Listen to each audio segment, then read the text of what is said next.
Wealth Creation Strategy for a Market Crash. Chapter 1.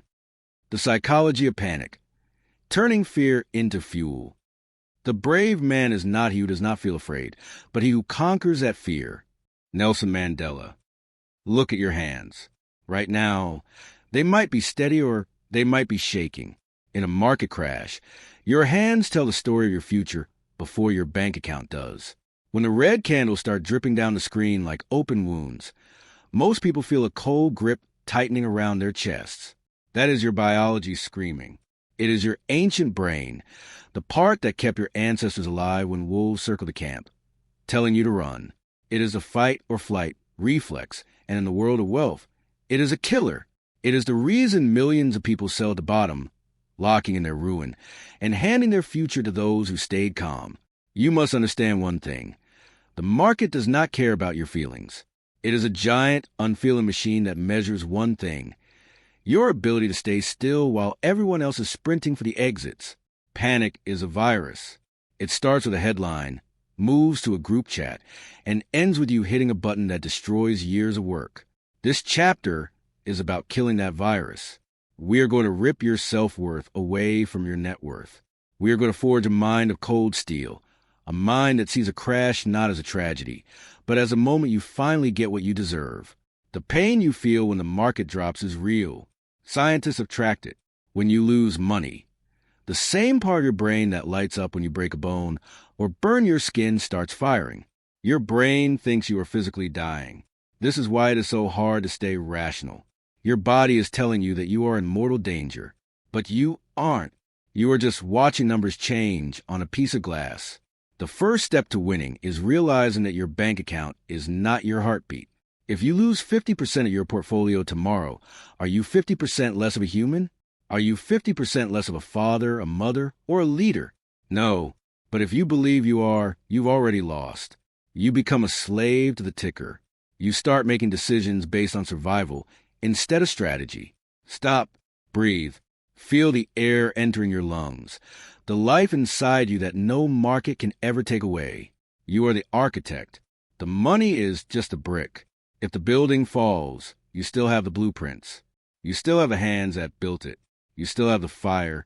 Most people spend their lives building a house on sand. They tie their identity to their possessions. When the storm comes, and the storm always comes, the sand washes away, and they go with it. To build wealth in a crash, you must be the rock. You must develop an ice-cold temperament. This isn't about being a robot. It's about being a master. It's about feeling the fear, acknowledging the fire, and choosing to walk through it anyway. Think about the crowds. They are loud. They are screaming. They are crying on the news.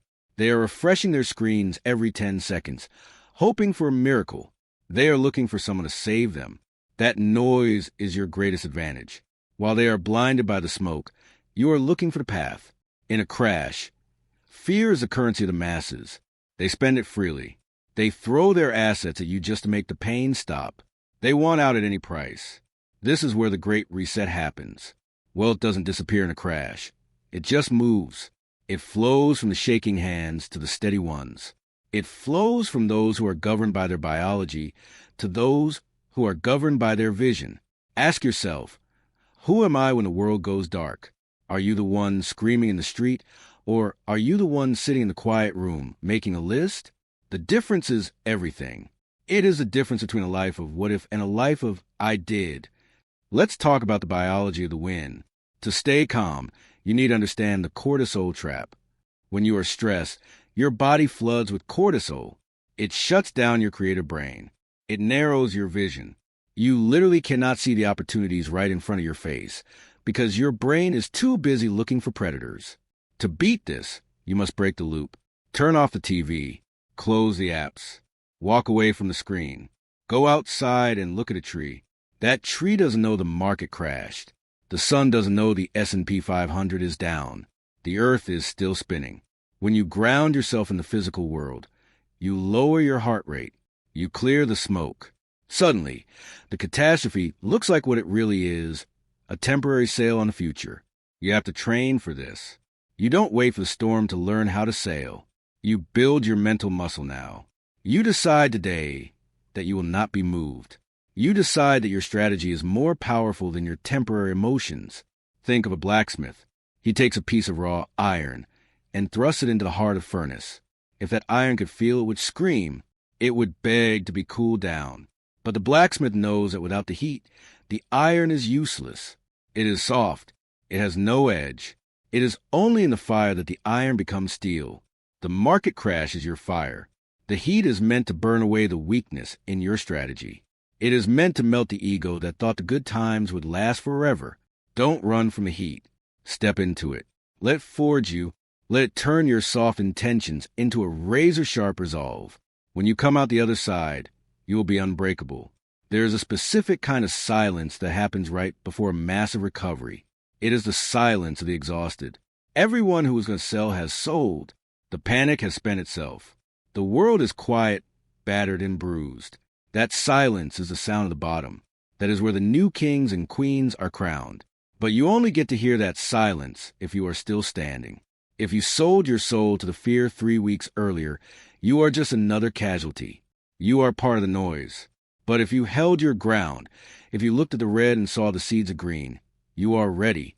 You must realize that your mind is the most valuable asset you own. Not your stocks, not your real estate, not your gold.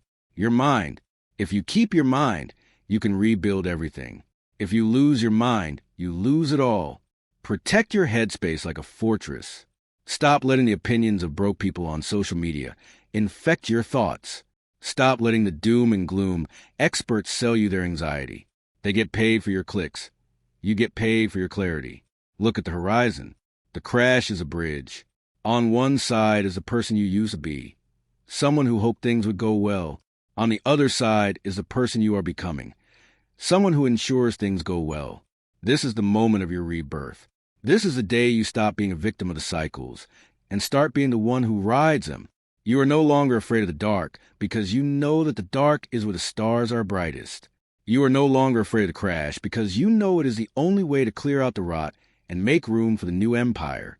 Take a breath. A deep, heavy, powerful breath. The fear is still there. It's okay. Let it sit in the passenger seat, but never let it touch the steering wheel. You are the driver. You have the map. The road is rocky.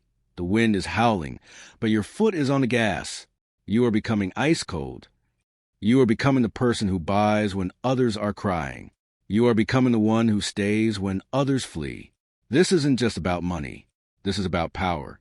This is about the raw, unfiltered strength of a human being who has mastered their own soul. The market is falling. Let it fall. You aren't falling. You are rising. You are waking up. You are seeing the world for what it truly is, a playground for the bold. Now stand up. Straighten your back. Feel the weight of your own potential. The world is about to go on sale, and you're the only one with the courage to walk into the store. The panic is over. Your life starts now. Rise up. The fire is yours. Chapter 2. The History of the Rebound. Why Crashes Are Necessary. The only thing we have to fear is fear itself. Franklin D. Roosevelt. History is not a straight line. It is a heartbeat. It pulses. It expands and contracts. It breathes. If you look at a chart of the last 100 years, you see a jagged mountain range reaching for the sun. But if you zoom in on any single year of a crash, it looks like a cliff. Most people live their entire lives staring at the edge of that cliff, paralyzed by the height. They forget that the mountain only exists because the earth shifted. They forget that every time the ground cracked open, it pushed the peaks higher. To win in a market crash, you must stop looking at the ground and start looking at the horizon. You have to realize that every catastrophe you have ever heard of, every depression, every bubble, every global panic, was followed by a massive surge of life. This is not a guess. It is a law. It is the physics of money. Go back to 1929. The world felt like it was ending. Men in expensive suits were jumping from buildings because they thought the game was over. They saw the Great Depression as a tomb. But while the masses were mourning, the foundations of the modern world were being poured. Companies that dominate our lives today were forged in those cold years. The people who kept their heads didn't just survive. They seized the future. They knew that the blood in the streets was actually the oil that greases the gears of the next great machine. Crash, recover, rise. This is the rhythm of the world. It happened in 2008 when the housing market turned to dust. People lost their homes, their hope, and their dignity. It felt like the end of the financial world. But look at what followed. The longest bull run in the history of mankind. If you had the guts to buy when the world was weeping, you didn't just make money. You bought your freedom. You bought decades of your life back. A market crash is a forest fire. It is brutal. It is hot. It destroys the old, rotting trees that have been blocking the light for years. But without the fire, the forest chokes on its own waste. The fire clears the floor. It releases the seeds that have been waiting in the dirt. It brings the light back to the ground. You are those seeds. The crash is not here to kill you. It is here to give you the room you need to take over. Why do crashes happen? Because markets get fat. They get lazy. People start believing that money grows on trees without effort. They pile into things they don't understand. The air gets thin. Then, the needle pricks the bubble. The crash is the market's way of breathing out. It is a necessary reset. It is a cleansing of the system.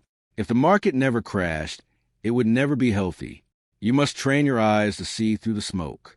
When the news anchor tells you the sky is falling, you should be asking, where's the new ground forming? When your neighbor is selling his portfolio in a blind sweat, you should be checking your watch. The clock is ticking toward the rebound. It always is. Think about the 2020 crash. The world stopped. Every city on earth went silent. Fear was everywhere, in the air, in the shops, in our very breath. The markets fell faster than they ever had before. It looked like a total wipeout. But what happened? Within months, the rebound began. Those who stayed in the fight, those who had the spine to look at the wreckage and see opportunity, saw wealth creation at a speed that defied logic. Your brain wants to tell you that this time is different. That is a lie. Your lizard brain says this is the one crash that won't end. It's the same lie it told people in the 70s, the 90s, and the 2000s. It is never different. The players change. The technology changes. But the math of human greed and human fear remains the same. History is a teacher with a very loud voice. She is shouting at you right now. She is saying, look at the patterns. Every single dip in the history of the stock market, without exception, has been a buying opportunity for the patient man. Every single one. If you had invested at the absolute worst moment of any crash in history and just held your breath, you would be wealthy today. The only people who truly lose are the ones who quit. Do not quit. Feel the weight of the past behind you. You aren't standing in a vacuum. You are standing on the shoulders of every investor who kept their cool while the world went mad. You are using the same strategy that built the great family dynasties of the last century. They didn't get rich by being lucky. They got rich by being certain when everyone else was guessing. This certainty is your weapon. You have to move with velocity when the moment strikes. But that motion must come from a place of deep, calm wisdom. You aren't gambling. You are participating in a cycle that is as old as trade itself. The mountain is coming. It is already forming beneath the surface. The pressure of the crash is what creates the force of the rebound. The harder the fall, the more violent the snapback. Stop thinking about what you might lose today. Start thinking about what you will own in 5 years. Every dollar you put to work during a crash is like a soldier you send out to capture territory. While others are pulling their soldiers back to hide in the trenches, you are claiming the high ground. You are taking the land they abandoned. When the recovery begins, and it will, the masses will wait. They will wait for confirmation. They will wait for the news to say it's safe. They will wait until the prices have already doubled. By the time they feel comfortable enough to buy, the opportunity is gone. You don't want comfort. You want profit. Comfort is for the people who work for you. Profit is for the people who lead. Look at your life as a series of cycles. You have had crashes in your personal life. You have had moments where your heart broke or your plans failed. Did you stay down? No. You learned. You grew. You became harder, smarter, and faster. The market is the same. It is a reflection of us. It is a reflection of human resilience. Every time humanity gets knocked down, we get back up with better tools. We build better companies. We find better ways to connect. The crash is just the labor pains of a new era. You are witnessing the birth of the next generation of wealth. If you have the stomach to stay in the room, you get to name the child. You have a choice right now. You can be the person who reads about history, or you can be the person who makes it.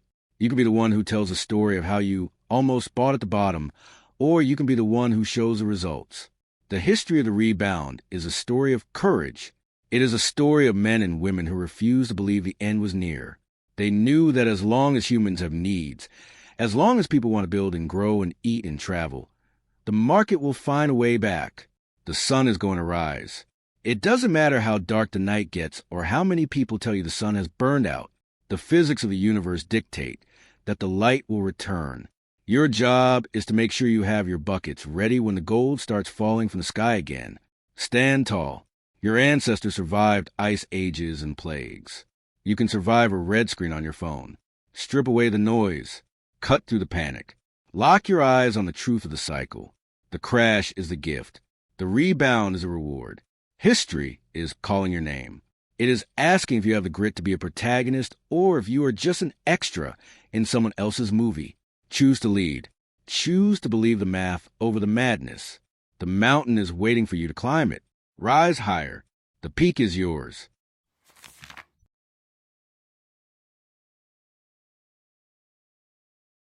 Chapter 3. Strengthening the Foundation, Emergency, Reserves and Debt Control. The best time to repair the roof is when the sun is shining. John F. Kennedy. You cannot build a skyscraper on a swamp. It doesn't matter how much gold you plan to stack or how many brilliant trades you've lined up in your head. If the ground beneath your feet is soft, if it is made of high-interest debt and empty bank accounts, the first tremor of a market crash will swallow you whole. Most people enter a crisis with their hands out, begging for a lifeline. I want you to enter the crisis with your jaw set, standing on a foundation of solid concrete. Wealth creation is a game of endurance. In a crash, the winner isn't the one with the flashiest car or the most expensive watch. The winner is the one who can stay in the room the longest. When the sky turns black and the winds howl, your emergency reserve is the oxygen in your lungs. Without it, you panic. When you panic, you suffocate. And when you suffocate, you sell your future for pennies on the dollar just to catch one more gasp of air. We are here to build your war chest. This isn't about saving for a rainy day. That sounds weak. It sounds like you're waiting for a puddle. No, we are preparing for a flood. A war chest is a pile of liquid cash that sits in the dark, waiting for the world to break. It is your shield. It gives you the power to say no to bad deals and yes to life-changing ones. While everyone else is selling their blood just to keep the lights on, you are calm. You have 6 months, maybe a year of life paid for. You have breathing room. Think about the feeling of absolute safety. It isn't found in a rising stock price. It is found in knowing that even if the world economy stops tomorrow, your family eats. Your roof stays over your head. Your pride stays intact. That peace of mind is the ultimate psychological edge. It allows you to look at a 40% drop in the market and feel nothing but hunger. But you can't build a war chest if you are bleeding from the neck. Debt is a chain around your ankle. Specifically, high-interest debt, that credit card balance, that predatory loan, that buy now, pay later trap. In a booming market, you can hide your debt behind a rising paycheck. In a crash, that debt becomes a predator. It hunts you. It demands to be fed when you have the least to give. It forces you to sell your assets at the absolute bottom just to satisfy a bank that doesn't care if you live or die. Cut the chains. Now, every dollar you pay toward high-interest debt is a guaranteed return on your investment. It is a win that no market crash can take away. You need to look at your debt with a cold, aggressive focus. Hunt it down. Kill it. If you are entering a market crash with credit card debt, you aren't an investor. You're a hostage. We don't do hostage. We do mastery. Imagine a ship heading into a massive storm. The captain doesn't wait for the first wave to hit before he secures the cargo. He doesn't wait for the hull to crack before he checks the lifeboats. He strips the deck. He ties everything down. He clears out the junk that will weigh the ship down when the water gets rough. You are that captain. Your debt is the junk on the deck. throw it overboard. This is the gritty side of wealth. It isn't sexy. It doesn't make for a great social media post. But it is the difference between the people who get rich and the people who just look rich. Real wealth is built on the boring stuff. It's built on the discipline to keep cash in a boring savings account, while everyone else is chasing the latest hype. It's built on the strength to say, I don't need that new toy, because you'd rather own your freedom. When the crash hits, cash is king. But not just any cash, unobligated cash. Cash that isn't promised to a landlord or a bank. When prices fall off a cliff, that cash becomes a superpower. It is a fuel for your offense. But if your defense is crumbling, if you have no reserves and your debt is screaming, you will use that cash to survive instead of using it to thrive. I want you to audit your life right now, not tomorrow. Now, look at your bank statements. Where's the waste? Where's the leak in the hull? Every subscription you don't use, every ego purchase you made to impress people you don't even like. That is energy leaving your system. In a crash, you need every ounce of energy focused on one thing, seizing the ground. People ask me, how much is enough? Enough is the amount that makes you feel dangerous. If 6 months of expenses makes you feel safe, then 12 months will make you feel like an assassin. You want to be the person who can walk through a financial graveyard and see a garden. You can only do that if you aren't worried about your own funeral. Let's talk about the bone-deep reality of this. A market crash is a test of your character. It probes the cracks in your foundation. If you have been living on the edge, the crash will push you off. But if you have built your fortress, if you have killed your debt and filled your vault, the crash is your greatest friend. It is the moment you have been training for. You must develop a prepper mindset without the paranoia.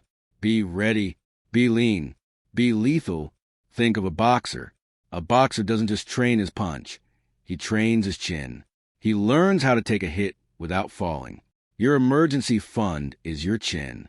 It's what allows you to take a massive blow to your income or your portfolio and stay on your feet, eyes wide open, looking for the counterpunch. When the news starts screaming about economic collapse, the person with no debt and a full war chest hears something different. They hear the sound of a clearance sale. They see a world where everything is 50% off, and they are the only ones with a wallet. That is a position of extreme power. That is how you create generational wealth in a single year. But you have to earn that position. You earn it in the quiet months when things are normal. You earn it by being the person who saves when others spend. You earn it by being the person who pays off the car when others are trading up for a bigger loan. It is a lonely path at first. People will call you too cautious. They will say you're missing out on the gains. Let them talk. While they are dancing on the edge of the volcano, you are building your sanctuary. When the volcano erupts, and it always does, they will look to you. They will wonder how you stayed so calm. They will ask for your secret. The secret is simple. You valued your foundation more than the ornaments on your roof. You are forging your spirit right now. Every dollar you save is a brick. Every debt you kill is a weight removed from your heart. Feel the lightness that comes with being debt-free. It is a physical sensation. It changes the way you walk.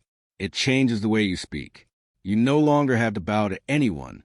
You are the master of your own domain. The storm is coming. It is always coming. But you are not a leaf blowing in the wind. You are the mountain. The wind can howl. The rain can beat against you, but you will not move. You are anchored. You are secure. You are ready. Strengthen your foundation. Secure your war chest. Kill your debt. Do it with heat. Do it with speed.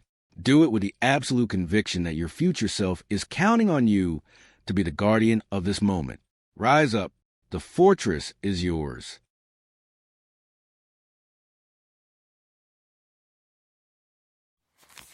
Chapter 4. The Predator's Watchlist. Identifying high-value targets. Be fearful when others are greedy, and greedy when others are fearful. Warren Buffett. The world is screaming. The tickers are bleeding. The average person is staring at their screen with tears in their eyes, watching their life savings evaporate. But you are different. You are standing in the middle of the wreckage with a calm, sharp focus. You aren't looking at what you lost. You are looking at what you are about to take. This is the moment the hunter emerges. While the herd runs blindly into the fog, you are checking your list. You are identifying the giants that have been knocked down but are far from dead. This is a predator's watch list. In a crash, everything gets hit. The good, the bad, and the ugly all fall together. The market doesn't distinguish between a dying company with no cash and a global titan that owns the future. It just sells. This is the great inefficiency of fear. It creates a gap between the price of an asset and its actual value. Your job is to step into that gap. You need to find the assets that have the bone-deep strength to survive the winter and lead the charge when the sun comes back out. We start with the blue chips, the heavyweights of the world. These are companies with deep moats and vaults full of cash. Think about the businesses that people cannot live without, even when the economy is crashing. Do people stop using their phones? Do they stop buying medicine? Do they stop turning on the lights? No. These companies are the steel beams of our civilization. When their stock price drops by 30 or 40%, the company hasn't changed. Only the mood of the investors has. You aren't buying a ticker symbol. You are buying a piece of machine that produces profit while you sleep. You are buying a legacy at a discount. Price is what you pay.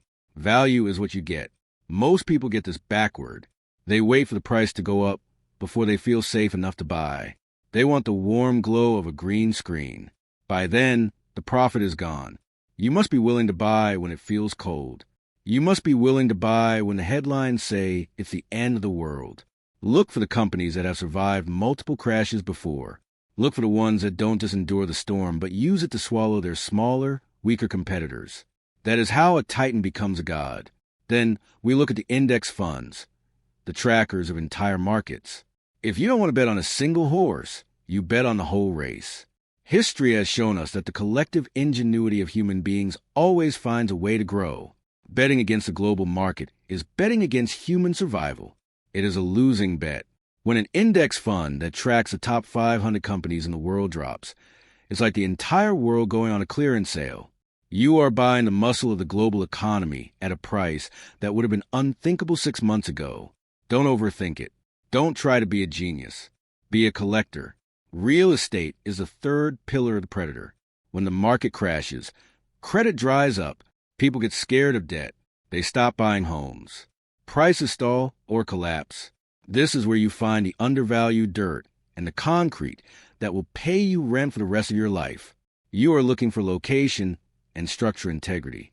A building in a prime city doesn't lose its value because the stock market crashed. It only loses its price. If the roof is solid and the people still need a place to live, that asset is a gold mine. You are seizing the ground while everyone else is trying to float. To build this list, you need a hunter's discipline. You don't buy everything. You don't chase the penny stocks or the next big thing that has no revenue. In a crash, you want quality. You want the stuff that is made of bone and steel, not paper and promises. You want assets that produce cash flow even when the world is in chaos. If it doesn't have a clear way to make money in a recession, it doesn't belong on your list. Your mind is your primary tool here. You have to fight the urge to follow the hot tip. You have to ignore the noise of the experts, who are just as scared as everyone else. A predator doesn't ask for permission to hunt. They know their target. They wait. They strike. Identify your targets now. Make a list of the 10 companies you admire most. Look at their balance sheets. Do they have more cash than debt? Are they still growing their profit? If the answer is yes, and their price is falling, that is your signal. Write down the price you are willing to pay. When the market hits that number, you don't hesitate. You don't check the news. You execute. The market is a machine designed to transfer money from the impatient to the patient. It is a machine designed to punish the fearful and reward the bold. By having a watch list, you have already won half the battle. You aren't reacting to crash. You are waiting for it to meet your terms. You are the one in control. Think about the velocity of wealth. In a normal market, you might see 10% growth a year. In a crash recovery, you can see that in a week. You are compressing decades of wealth creation into a few months of calculated action. But you can only do that if you know exactly what you're looking for. You must be visceral. You must be aggressive. When you see a great company being dragged to the mud by a panicked public, you should feel a surge of excitement. That is the sound of your future being built. That is the smell of opportunity. Don't feel sorry for the people selling. They are paying the ignorance tax. You are the one collecting it. Your watch list is your map to the graveyard. While others see death and decay, you see the seeds of a new world. You see the companies that will build the next generation of tech, the next generation of energy, and the next generation of medicine. You are positioning yourself at the head of the line for the next bull run. Every name on your list should represent a piece of the world you want to own. Do you want to own the way people pay for things? Put the payment giants on your list.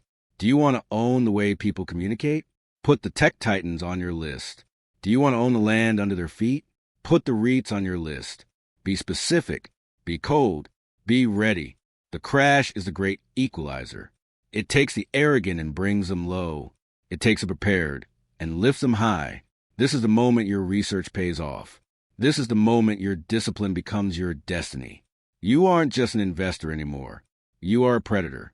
You have found the trail. You have caught the scent of the recovery. The world thinks the game is over. But for you, the real play is just beginning.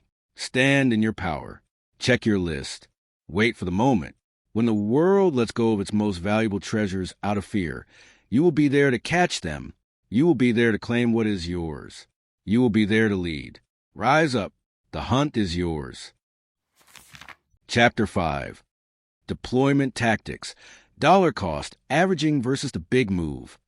The individual investor should act consistently as an investor and not as a speculator. Benjamin Graham. You are standing at the edge of a canyon. Below you, the market is screaming. Prices are falling like heavy stones through thin air. You have your war chest ready, that pile of cash you fought to protect. Your heart is hammering against your ribs because you want to time it perfectly. You want to hit the absolute bottom. You want to be the genius who bought at the exact second the bleeding stopped. Stop right there. That desire for perfection is a trap. It is an ego-driven hallucination that has ruined more fortunes than the actual crash ever will. Trying to time the bottom is like trying to catch a falling knife with your bare teeth. It is messy, it is arrogant, and it will leave you scarred. Wealth is not won by being a psychic. It is won by being a machine. When the market slides into the red, your biology wants you to wait. It tells you to wait for certainty. It tells you to wait until the news says the coast is clear. But certainty is a luxury you cannot afford. By the time the world feels safe, the prices have already left the station. You need a way to move your money into the line of fire without losing your mind. You need a strategy that turns the downward slide of the market into your greatest ally. We call this scaling in. Imagine you are a general sending troops into a city. You don't send every soldier you have into the first dark alleyway you see. You send them in waves. You probe the ground. You take a block, then you wait, then you take another. If the market drops 10%, you deploy a slice of your cash. If it drops another 10%, you deploy more. You are buying as the world is selling. You are lowering the average price of everything you own. Each drop in price is no longer a threat. It is a bigger discount on your future. Strike. Wait. Strike again. This is dollar cost averaging on steroids. It is a systematic, cold-blooded hunt for value. When you scale in, you stop caring where the bottom is. If the market goes down, you win because you buy more for less. If the market goes up, you win because the stuff you already bought is now worth more. You have removed the what-if from your brain. You have replaced hope with math. You have replaced anxiety with execution. But then there is the big move. There are moments in history, rare violent moments, where the blood in the streets is so thick that the math screams at you to move. This is when an asset you know is worth a fortune hits a price that is purely insane. It is a moment of total market exhaustion. Everyone has given up. The sellers are gone. The headlines are pure static. In these moments, you don't just scale in, you drop the hammer. The big move requires a different kind of courage. It is the ability to look at a catastrophic situation and bet on human resilience with everything you've got. It is not a gamble if the fundamentals are solid. If you are buying a world-class business for less than the value of the desks in their office, that isn't a risk. It's a gift from the gods of finance. You seize it. You don't ask for a second opinion. You act with the velocity of a predator. Most people fail here because they are looking for a sign from heaven. They want a green candle. They want a V-shaped recovery to start before they put their skin in the game. But profit lives in the gray area. It lives in the uncertainty. If you wait for the light, you miss the surge. You have to be willing to be wrong for a week, to be right for a decade. You have to be willing to see your account go down after you buy, knowing that you own a piece of the rebound that is mathematically inevitable. Look at your cash. It is not a safety net. It is fuel. Fuel is useless if it just sits in the tank. It only has power when it is burned in the engine of the market. Your mind will try to trick you. It will say, maybe it goes lower. And it might go much lower. That is why we scale. If you put 20% of your cash in today and the market drops another 20% tomorrow, you should be dancing. You just got a better deal. You are a collector of assets. And the store just announced an even bigger sale. The person who fears a further drop doesn't understand what they're buying. The person who welcomes it is a master. This is where the 1-3-1 rhythm of deployment comes in. You start small. You build momentum as the crash deepens. You save your biggest punch for the moment of maximum pain. When the people on the television look like they haven't slept in 3 days, that is when you swing the heaviest. You must be visceral. You must be relentless. Wealth creation in a crash is a physical act. It is the act of clicking a button when your gut is telling you to hide. It is the act of moving toward the fire when everyone else is running for water. You are reprogramming your nervous system to associate market drops with victory. Every time the red candles get longer, your smile should get wider. You are watching the barriers to entry for the 1% crumble. You are walking through the gate they left open. Don't be the person who watches the recovery from the sidelines. Don't be the person who says, I knew I should have bought. Knowledge without action is just a fancy way of being broke. You don't get paid for what you know. You get paid for what you do with what you know. The market is a sea of noise. Deployment is the silence of professional. You have your plan. You have your levels. You have your targets. When the price hits the line, you move. No hesitation. No second guessing. No fear. You are just a man or woman doing their job. And your job is to be the most disciplined buyer in the room. Think about the life you are building. Think about the freedom that comes when you no longer have to trade your time for a paycheck. That freedom is bought in the middle of market crashes. It is bought with the cash you had the discipline to save and the guts to deploy. Every share you grab at the bottom is a brick in the wall of your fortress. You are forging your legacy in this fire. The heat is high, the smoke is thick, but your eyes are clear. You see the mountain behind the cliff. You see the light behind the clouds. You are not a victim of the economy. You are the one who dictates the terms of your future. The world is waiting for the bottom. Let them wait. You're already busy taking territory. You're already busy building your empire. You're already busy winning.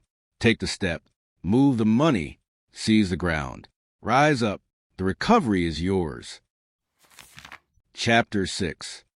Diversification beyond the ticker. Tangible wealth and commodities. Real wealth is not the money you have, but the person you become and the value you can hold when the paper burns. Jim Rohn. Paper is a promise, and in a market crash, promises start to snap like dry twigs. Most people spend their lives chasing digits on a screen, rows of blinking lights that represent wealth.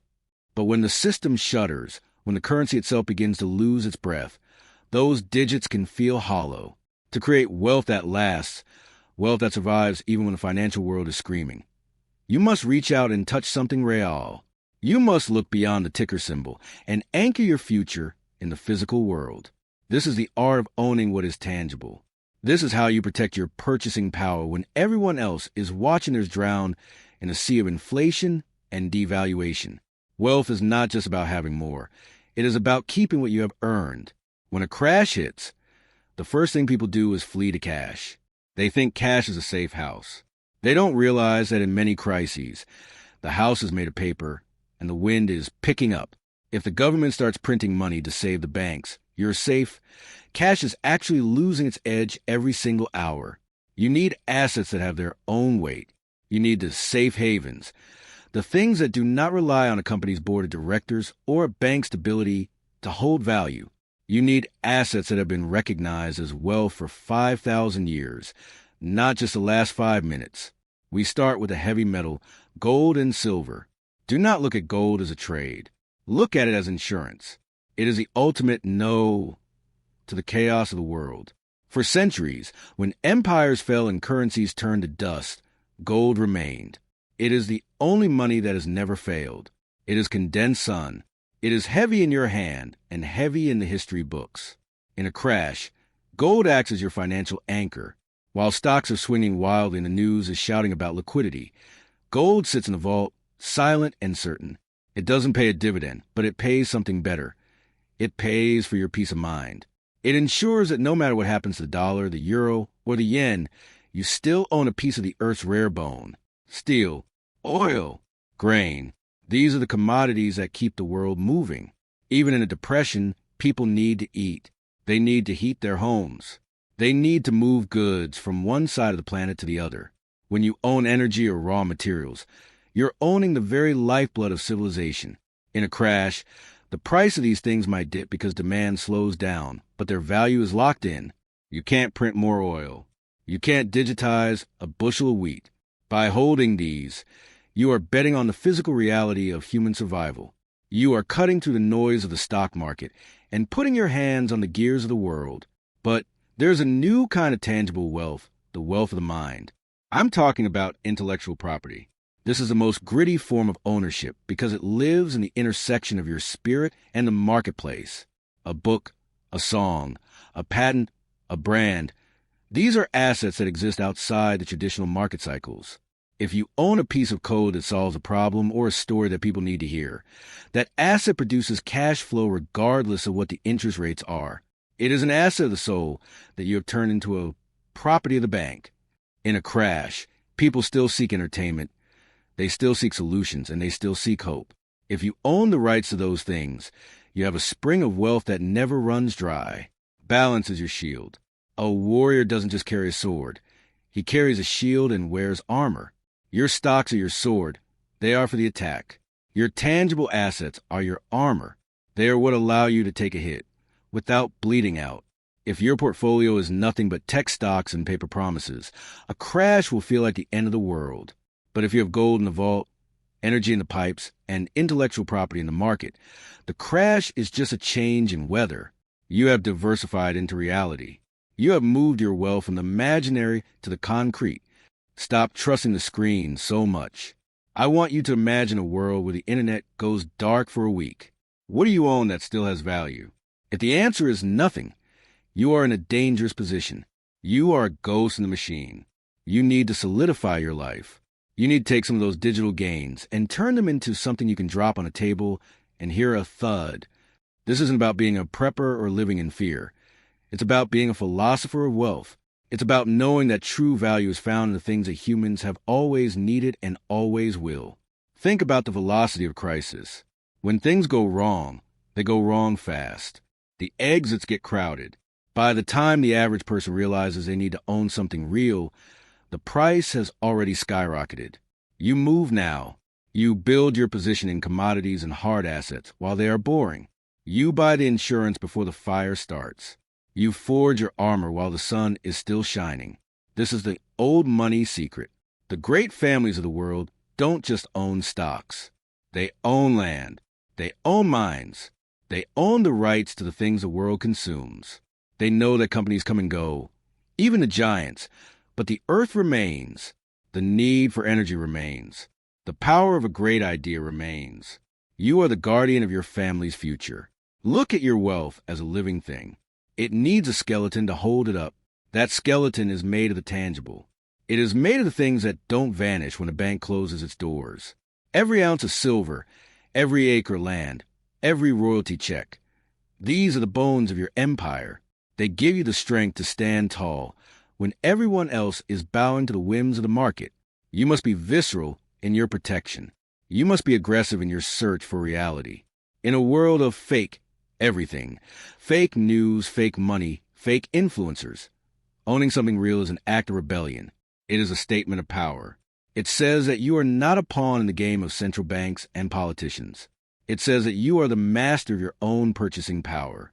You are the one who decides what your labor is worth, and you have locked that worth into the physical fabric of a universe. Feel the power of that realization. You are no longer just a user of the financial system. You are a sovereign owner. You are the king of a tangible domain.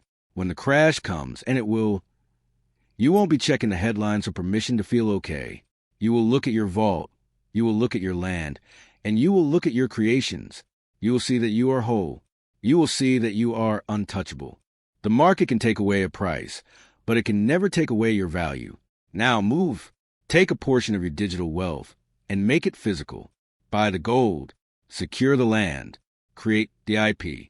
Do it with the calm wisdom of a sage and the precision of a hunter. You are building a bridge that leads across the chasm of the crash into a future that is solid, certain, and yours. The world of paper is shaking. Let it shake. Your foundation is made of stone. Your wealth is made of fire and earth. You are ready for anything. Chapter 7. The Entrepreneurial Pivot. Cash flow in a down economy. Opportunity is missed by most people because it is dressed in overalls and looks like work. Thomas Edison. The world has gone quiet. The malls are empty. The flashy shops are ghost towns. And the people who used to brag about their luxury vacations are now huddled over spreadsheets, wondering where it all went wrong. In a market crash, the easy money evaporates. The tide goes out, and you finally see who's been swimming naked. But for you, this isn't the end. It is the beginning of the pivot. While the world is tightening its belt until it can't breathe, you're looking for the new blood. You are looking for the problems that a crash creates, because every problem is a paycheck waiting to be signed. Wealth is not just what you have in the bank.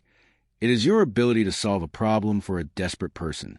When the economy slides into the dirt, consumer behavior doesn't stop. It just shifts. People stop buying wants, and they start obsessing over needs. They stop caring about status, and they start caring about survival, efficiency, and repair. If you are running a business that sells glitter, you are going to starve. But if you are selling the hammer, the nail, or the map to get through the storm, you will become a king.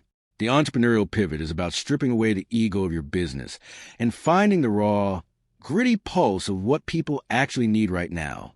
Businesses are failing because they were built on the assumption that the sun would never set. They have high overhead, they have bloated teams, they have no soul. This is your opening. You can move faster. You can be leaner. You can be the recession-proof answer to their chaos. A down economy is the greatest filter in human history. It kills the weak and the fake, making room for the real. You need to be the real. You need to provide value so deep and so obvious that people feel they are losing money by not hiring you or buying from you. Most people spend a crash waiting for things to go back to normal. They are paralyzed. They are like deer in the headlights of a freight train. There is no normal. There is only the now. If you stay stuck in the past, you will die there. You must pivot with the velocity of a lightning strike. If your customers are hurting, show them how to save money. If they are scared, sell them security. If they're lost, be their guide. You aren't taking money from people. You are providing a lifeline in a drowning world. Think about the budget kings.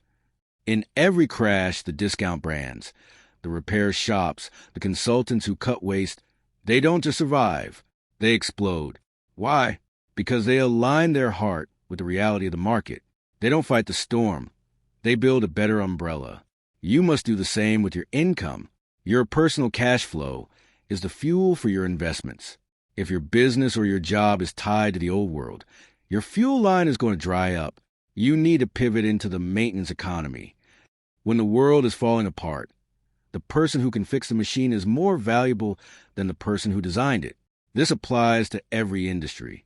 In finance, it's the debt negotiator. In tech, it's the one who automates away expensive labor.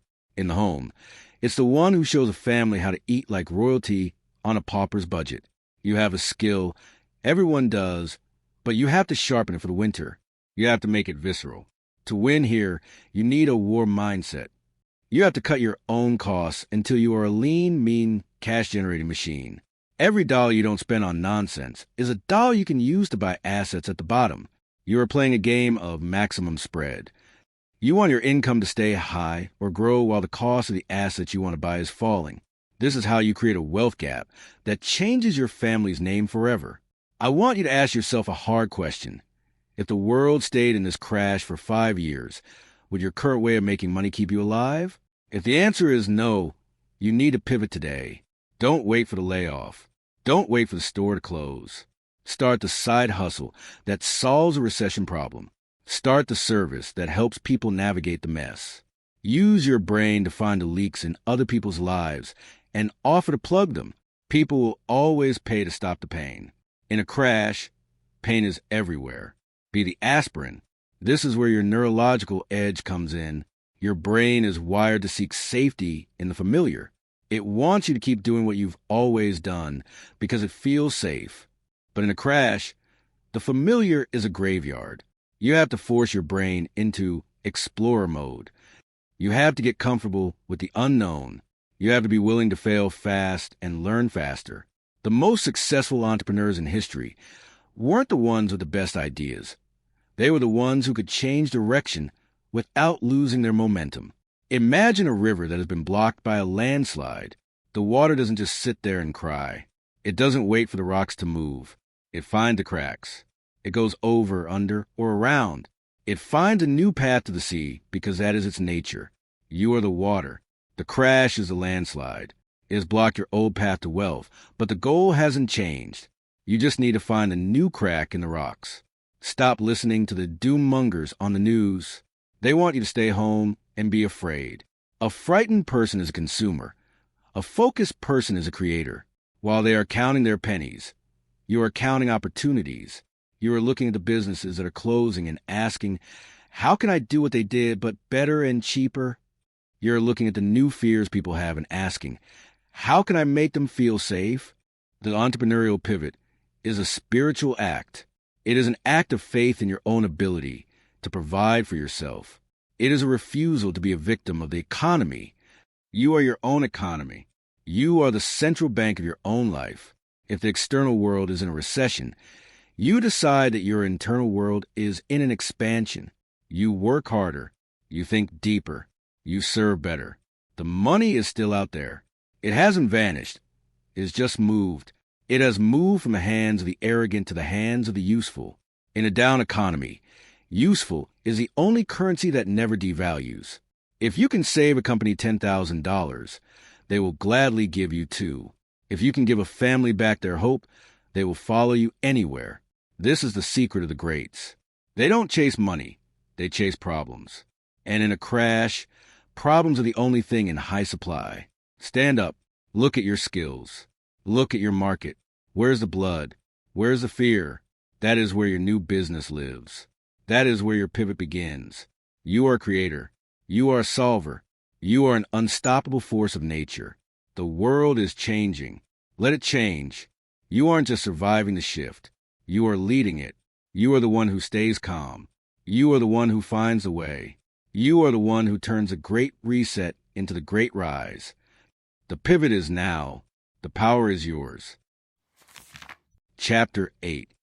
Avoiding the value trap. The art of discerning cheap from dead. The market can remain irrational longer than you can remain solvent. Gary Schilling. You're standing in the middle of a storm, and the sky is raining knives. Your instinct, the one that got you this far, is screaming at you to reach out and grab as many as you can. You see a stock that was $100 last month, now sitting at $10. You think you found a miracle. You think the market made a mistake, and you are the only one smart enough to see it. But listen to me closely. Sometimes a stock is down 90% because it is heading to zero. This is a value trap. It is a graveyard of the arrogant, the place where cheap goes to die. If you want to survive this crash and build a kingdom, you must learn to tell the difference between a giant taking a nap and a corpse being buried. When a market crashes, fear blinds everyone. But the trap is set by those who assume every falling price is a discount. It is not.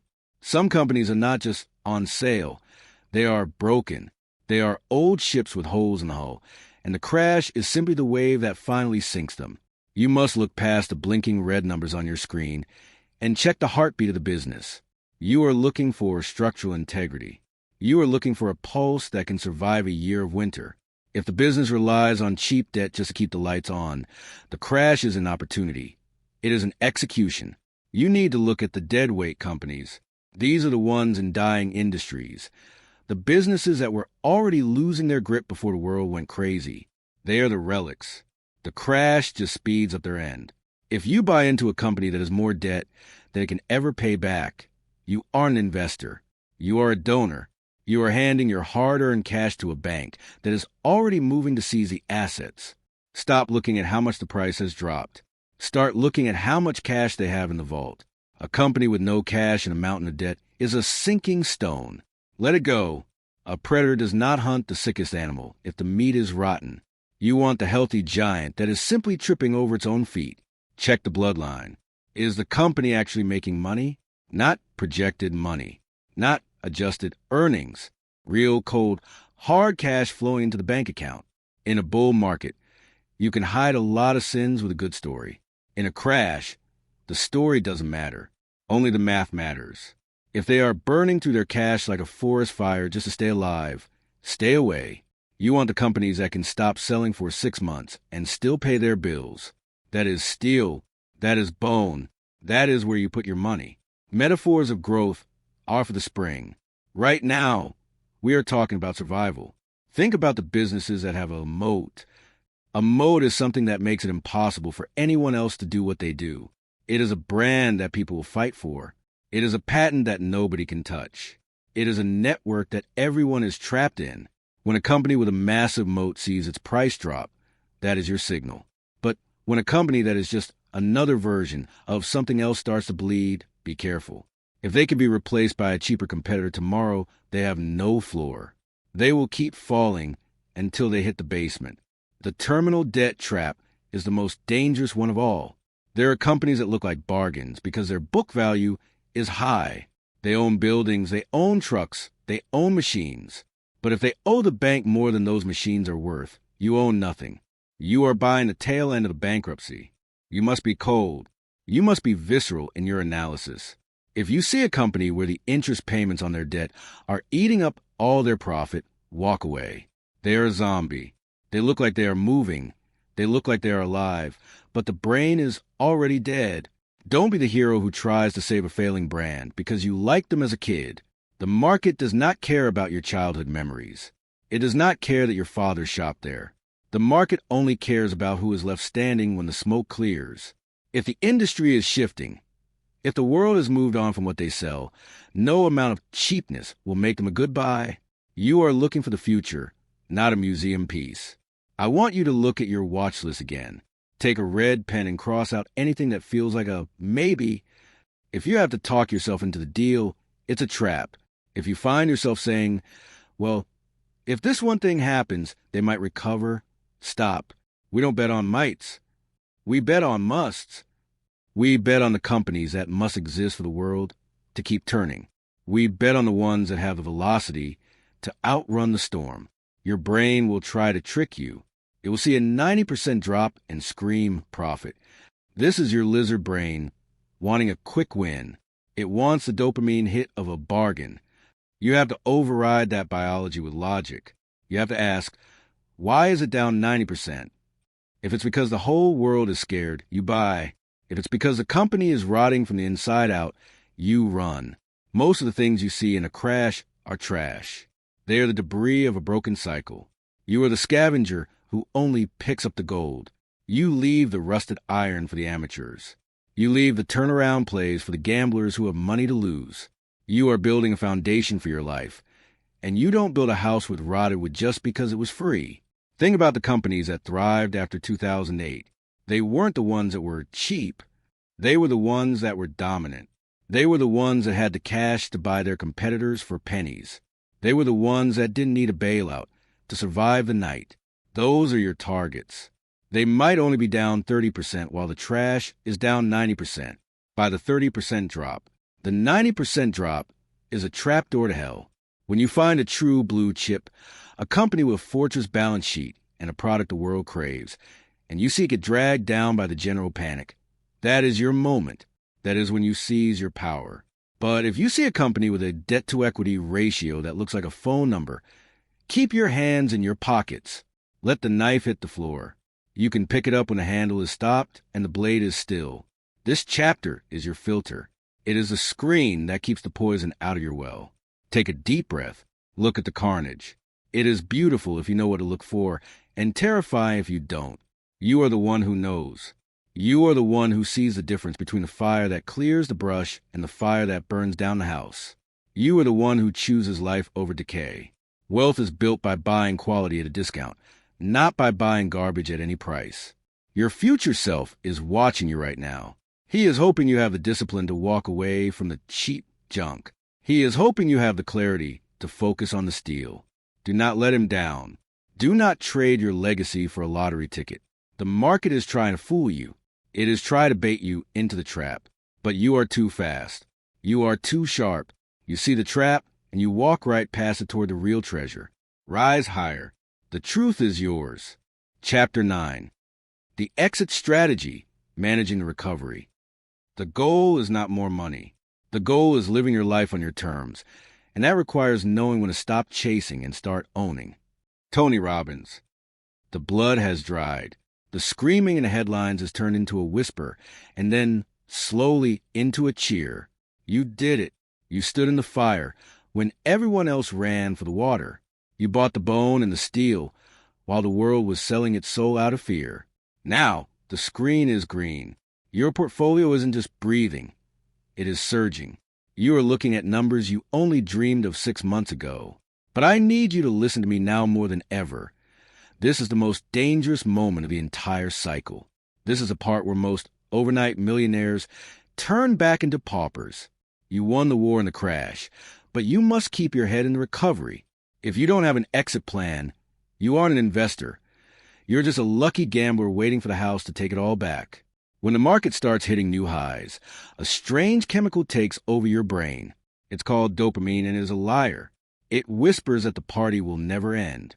It tells you that you are a genius and that every stock you touch will go to the moon. This is the euphoria trap. It is a thick, sweet fog that blinds you to the cliff ahead. You see people who ignored you during the crash suddenly buying in with everything they have. They are late to the feast, and they are hungry. If you aren't careful, you will become the food they eat. You must be the one who knows when to leave the table. You need to start taking your chips off the table.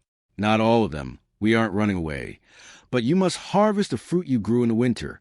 This is the art of scaling out. Just like you move your money into line of fire in waves, you must pull your profits back into safety in waves. When an asset hits the fair value you wrote down in your notebook months ago, you sell a piece. You don't wait for just a little bit more. That little bit more is the bait in the trap. Take your wins. Lock them in. Turn those digital digits back into concrete reality. Think about a forest after a fire. The new growth is rapid, green, and wild. It's beautiful, but it's thin. The recovery phase of a market is often built on hope and cheap credit rather than raw strength. You need to look at your portfolio and see what has become bloated. If a single stock you bought at the bottom now makes up half of your net worth, you are leaning on a single pillar. That is not a fortress. That is a tent. You must rebalance. You must sell the overvalued and move that energy back into the war chest we talked about in the beginning. Most people fail because they think wealth is a destination. They think once they hit a certain number, they can stop thinking. But the market is a breathing beast. It inhales fear and exhales greed. If you are standing there with your pockets full when it takes its next deep breath of fear, you will be crushed. By taking profits during recovery, you are refilling your magazines for the next fight. You are ensuring that when the next crash comes, and it always comes, you aren't the one panicking.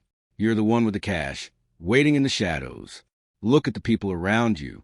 When the shoeshine boy is giving you stock tips, as the old saying goes, the end is near. When people who don't know a balance sheet from a bed sheet are telling you about the new era of permanent growth, take that as your signal. That is the sound of a bubble stretching to its breaking point. A world-class mentor doesn't follow the crowd into the bubble. He sells them the air they are using to blow it up. I want you to imagine your wealth as a physical weight. During the recovery, that weight grows. If you don't distribute it properly, it will break your back. This is the time to look at your tangible assets again. Take the profits from your soaring tech stocks and buy that land. Buy that gold. Pay off the last of your debts. Use the fake money of the euphoria to buy the real assets of the world. You are trading a promise for a reality. That is how you win the game of life, not just the game of the market. Your mind will fight you. It will say, but if I sell now, I'll miss the next 20%. Maybe you will. So what? You cannot go broke taking a profit. The person who tries to catch the very top usually ends up catching the long slide back down. Don't be greedy. Be satisfied with enough. Enough is the most powerful word in the language of wealth. If you have enough to live on your terms, why risk it all to impress people you don't like? Neurologically, your brain is wired to herd. It is a survival instinct from the days when being alone on the plains meant being eaten. But in finance, the herd is always the one that gets slaughtered. You have to train yourself to feel lonely. You have to feel comfortable being the only one selling while everyone else is buying. It feels wrong in your gut, but it is right in your bank account. That tension, that knot in your stomach when you do the opposite of the crowd, is the feeling of wealth being created. The market has a heartbeat. Down, up, down, up. You have learned to dance to the down. Now you must learn to exit on the up. This is the exit strategy. It isn't a single event. It is a discipline. It is the daily habit of checking your targets and acting without emotion. If you said you would sell at a certain price, sell. Don't negotiate with yourself. Don't listen to the new information that says this time is different. It is never different. Gravity always wins. The sun is shining right now. The birds are singing. It feels like the crash was a bad dream from 100 years ago. This is exactly when you should be checking your lifeboats. This is when you should be tightening the bolts on your foundation. Use this time of plenty to prepare for the time of want. You have seen the bottom. You have felt the cold. You have watched your courage turn into capital. Now, watch your capital turn into freedom. Freedom isn't just a number in an account. It is the ability to walk away from the screen and know that your life is secure. It is the ability to look at a crashing market and a soaring market with the same calm, steady eyes. You have moved from a victim of the market to a predator in the market, and now you are moving to something higher, a steward of wealth. A steward doesn't let wealth evaporate in a cloud of ego. A steward protects it. A steward grows it. A steward knows that the real wealth creation strategy is the one that keeps you rich forever, not just for a weekend. Stand in your clarity. Take your profits. Secure your future. You have survived the storm. You have mastered the recovery. Now, you must rule your kingdom with the wisdom of someone who knows how easily a crown can slip. Be the one who stays grounded while the rest of the world floats away on a bubble of greed. The cycle continues, but you are no longer spinning with it. You are the one turning the wheel. Rise above the noise. The exit is your victory. You are the architect of your own destiny. Claim it. Rise higher. The peace is yours. The conclusion. The dust will eventually settle. The headlines will turn from collapse to recovery. When that day comes, the world will look at your success and call it luck. But you and I will know the truth. You chose to be disciplined when they were distracted. You chose to be greedy when they were fearful. You didn't just survive the crash. You used it as a foundation for your empire. Carry this mindset forward, not just in your bank account, but in your soul. The market has shifted, and now so have you.